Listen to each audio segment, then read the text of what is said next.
Good morning.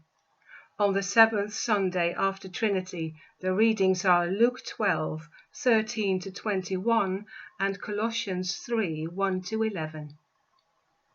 We don't have much time.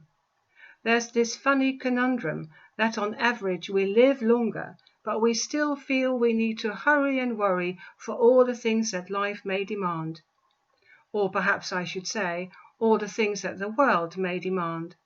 For it's true that even with a whole lot of technical devices in our homes and at work, so as to ease the load, we often have trouble to fit it all in, cramming our days to the max with tasks that we think modern life is all about.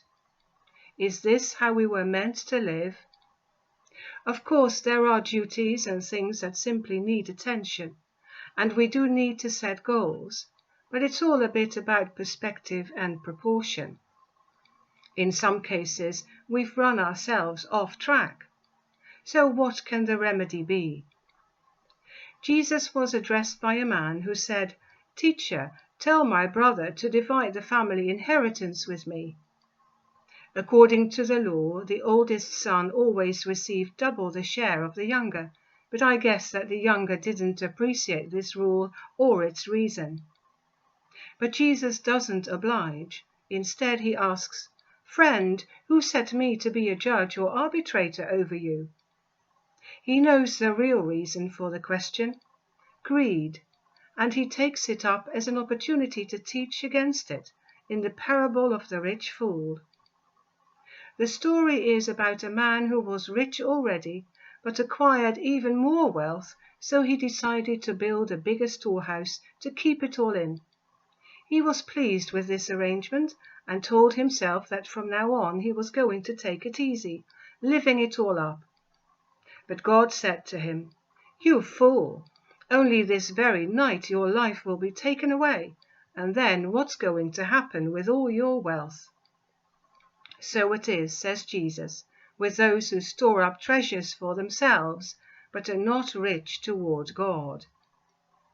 It's like those words of Colossians 3, when Paul more or less echoes the words of Jesus, saying, "If you have been raised with Christ, seek the things that are above, where Christ is, seated at the right hand of God. Set your minds on things that are above, not on things that are on earth, for you have died and your life is hidden with Christ in God." It doesn't mean that possessions are bad in themselves. It's not as if God would begrudge us our homes, furniture, and decoration. He's given us creative skills to enjoy too. There is not a problem with the things we possess, but it's the way we regard them that's the problem. If we value our possessions more than other people, if we make our wealth our idol and not see it as a gift from God to be used and enjoyed and shared to His glory, then we do have a problem. Because we are destined for greater things, and we shouldn't lose those by clinging on to our treasures on earth. You may have seen the film Schindler's List, about a man who employed Jews in his factory in Poland during the Second World War so that they could be rescued from the Nazis. But because this was a very costly thing to do, he had to liquidate some of his personal property to keep the business going. In the end, the Nazis are defeated and Oskar Schindler's rescuing work is revealed. Then he has a terrible thought.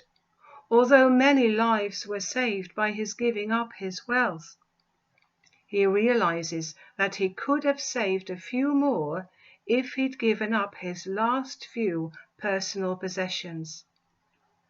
He was a hero. He'd given up so much, saving so many Jewish lives during that terrible time, but in the end he still wished he'd done more. And yet he truly did build treasure in heaven. The man in the parable of the rich fool had a problem. He did not just hold many possessions, he was held captive by them, and so he would lose them as time was running out. Let this not be true for us, but let us use wisely our time and our treasure, For at the end of the day they both belong not to us, but to God. Amen.